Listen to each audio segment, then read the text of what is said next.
আল্লাহ নবী সাল্লাল্লাহু আলাইহি ওয়াসাল্লাম তিনি যে রাতে জন্মগ্রহণ করলেন সেই রাতে পারস্যের যে প্রসাদ ছিল সেই প্রসাদের মধ্যে হঠাৎ একটা বিকট আওয়াজ হয়েছে। হঠাৎ কি হয়েছে? একটা বিকট আওয়াজ হয়েছে। আপনারা হয়তো জানেন না, পারস্য রোম ওই সময় সব থেকে পুরা পৃথিবীর মধ্যে সব থেকে বড় শক্তিশালী ছিল। পুরা পৃথিবীর মধ্যে কি ছিল? সব থেকে বড় শক্তিশালী ছিল। এমন একটা প্রসাদের মধ্যে বিকট একটা আওয়াজ হওয়ার কারণে এই বাচ্চা হেরাক্লিয়াস তিনি ভয় পেয়ে গেছে। 2 নাম্বার অলৌকিক ঘটনা আল্লাহ পাক তিনি যেটা ঘটিয়েছেন সেটা হলো এই রাজপ্রাসাদের মধ্যে অনেক বড় বড় গম্বুজ ছিল, তার মধ্যে থেকে 14টা গম্বুজ ধসে গিয়েছে, ধ্বংস হয়ে গেছে। বলেন না আল্লাহু আকবার। কয়টা? 14টা গম্বুজ ধ্বংস হয়ে গেছে। 3 নম্বরে পারস্যের বিশাল অগ্নিকুণ্ড, যে অগ্নিকুণ্ড দীর্ঘদিন ধরে জ্বলেছিল, যে অগ্নিকুণ্ডকে নিভানোর মতো কারো সাহস ছিল না, এরকম একটা অগ্নিকুণ্ড আল্লাহর নবীর আগমনে এটা পর্যন্ত এটা নিভে গিয়েছে। বলেন সুবহানাল্লাহ। 4 নম্বরে বুহাইরা যাওয়া নামক একটি জলোচ্ছ্বাস ছিল, এই জলোচ্ছ্বাসটি শুকিয়ে গেছে। বলেন সুবহানাল্লাহ। অর্থাৎ আল্লাহ পাক তিনি যে তার নবী মুহাম্মদ রাসূলুল্লাহ সাল্লাল্লাহু আলাইহি ওয়াসাল্লামকে তিনি দুনিয়ার জমিনে তিনি রহমত স্বরূপ পাঠাচ্ছেন।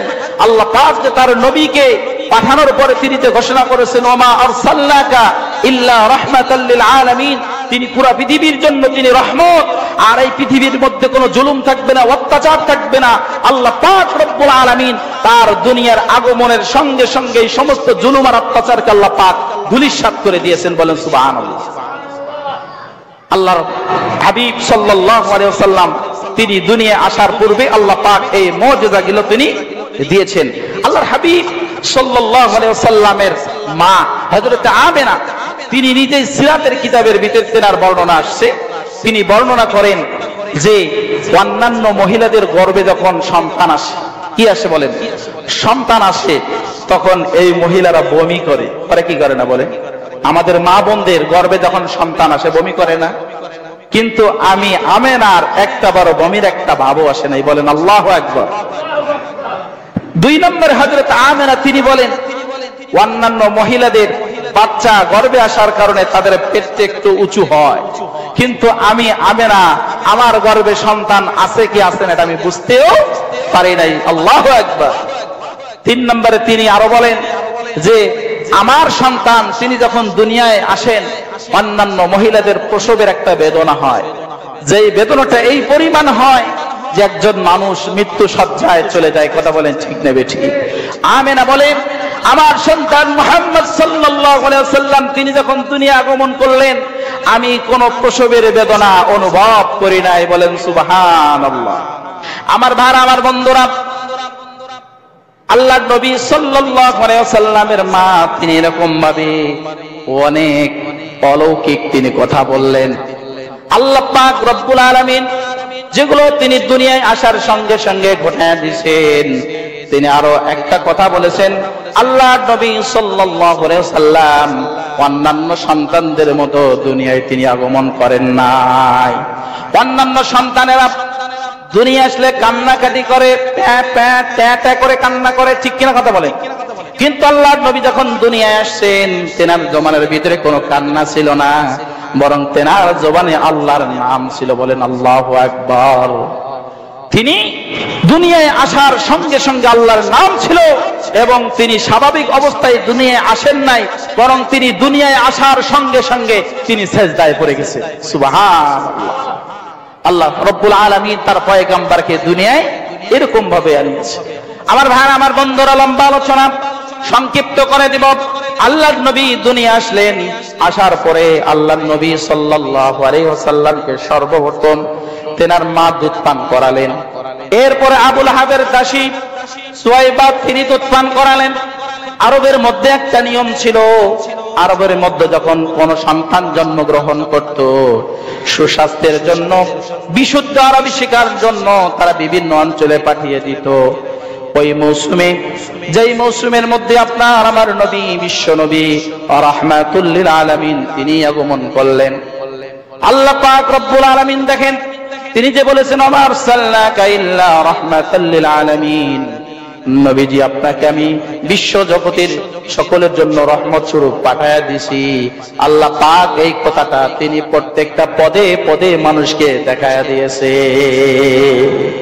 হযরত হালিমাতুস সাদিয়া রাদিয়াল্লাহু তাআলা আনহার বর্ণনা হলো, সিরাতের কিতাবের ভিতরে আসছে হযরত হালিমাতুস সাদিয়া রাদিয়াল্লাহু তাআলা আনহা তিনি বলেন, আল্লাহর নবী যে বছর দুনিয়া আগমন করলেন, তায়েফ থেকে কতগুলো মহিলা দুগ্ধ পশু শিশুদেরকে নেওয়ার জন্য তায়েফ থেকে তেনারা মক্কায় রওনা করেছে। আমিও তাদের সাথে তায়েফ থেকে মক্কার দিকে রওনা করলাম, কিন্তু তাদের বাহনের সমান আমার বাহনটা চলতে পারতেছিল না, আমার গাধাটা বড় দুর্বল ছিল। এক পর্যায়ে তারা বিরক্ত হয়ে আমাকে পিছনে ফেলে তারা সকলেই মক্কায় আমার পূর্বে রওনা হয়ে গেল। তারা যখন মক্কায় পৌঁছে গেল, আমি সকলের শেষে মক্কায় পৌঁছালাম।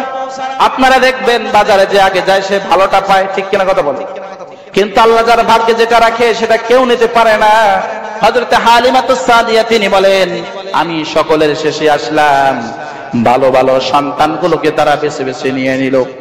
আমি যখন মক্কায় প্রবেশ করলাম, কোনো সন্তান পাওয়া যায় না। আর আমারও একটা ছোট্ট একটা সন্তান ছিল, আমারও দুধের স্বল্পতা ছিল, কেউ আমাকে সন্তান দিতে রাজি হয় না। আল্লাহ পাক রব্বুল আলামিন হালিমাতুস সাদিয়া রাদিয়াল্লাহু তাআলা আনহার ভাগ্যে বিশ্ব নবীকে রেখে দিয়েছেন, তাই বলে তাই কাউকে সন্তান দেয় না। আল্লাহর নবী সাল্লাল্লাহু আলাইহি ওয়াসাল্লামের দাদা আব্দুল মুত্তালিব তিনি দরজার সামনে দাঁড়ায়া শিশু নবীকে নিয়ে তারা রয়েছেন। আর হালিমাতুস সাদিয়া বিশ্ব নবী রাহমাতুল লিল আলামিনের ঘরের দরজায় চলে গেলেন। আল্লাহর নবীর দাদা আবু তালেব বলল, শোনো। আব্দুল মুত্তালিব তিনি বললেন, শোনো, এই একটা এতিম সন্তান, তার বাবা নাই, বেশি টাকা করে দেওয়া যাবে না, যদি তোমার দয়া হয় নিয়ে যেতে পারো। হযরত হালিমা বললেন, খালি হাতে ফিরে যাওয়ার থেকে স্বামীর সাথে বড় পরামর্শ করে নেই। স্বামীর সাথে পরামর্শ করল, স্বামী বাচ্চা তো কেউ আমাদেরকে দেয় না, এত দূর থেকে সফর করে মক্কায় আসলাম, মক্কা থেকে কি আমরা খালি হাতে ফিরে যাব নাকি? স্বামী একটা সন্তান পাওয়া গেছে, আব্দুল্লাহর ছেলে মুহাম্মদ নাম, বনি হাশিমের গোত্র। আপনি যদি অনুমতি দেন, আমি মনে করি খালি হাতে যাওয়ার থেকে এই শিশুটাকে নিয়ে যাওয়াই মনে বড় উত্তম হবে। হযরত হালিমাতুস সাদিয়া রাদিয়াল্লাহু তাআলা আনহা রাজি হয়ে গেলেন। শিশু নবী মুহাম্মদ রাসূলুল্লাহ সাল্লাল্লাহু আলাইহি ওয়াসাল্লামকে যখন কোলে নিলেন, হযরত আমিনা বলে, আমি তখন শিশু নবী মুহাম্মদুর রাসূলুল্লাহ সাল্লাল্লাহু আলাইহি ওয়াসাল্লামকে কোলে নিলাম, আমার মনে হলো পূর্ণিমার চাঁদটা মনে আমার কোলে ধরা দিয়েছে। সুবহান আল্লাহর হাবিব সাল্লাল্লাহু আলাইহি ওয়াসাল্লাম হযরত আমিনা তিনি কি করলেন? কোলে দিলেন আর বললেন, কি আমার কাছে মনে হলো পূর্ণিমার চাঁদটা যেন আমার কোলে ধরা দিয়েছে। সুবহান।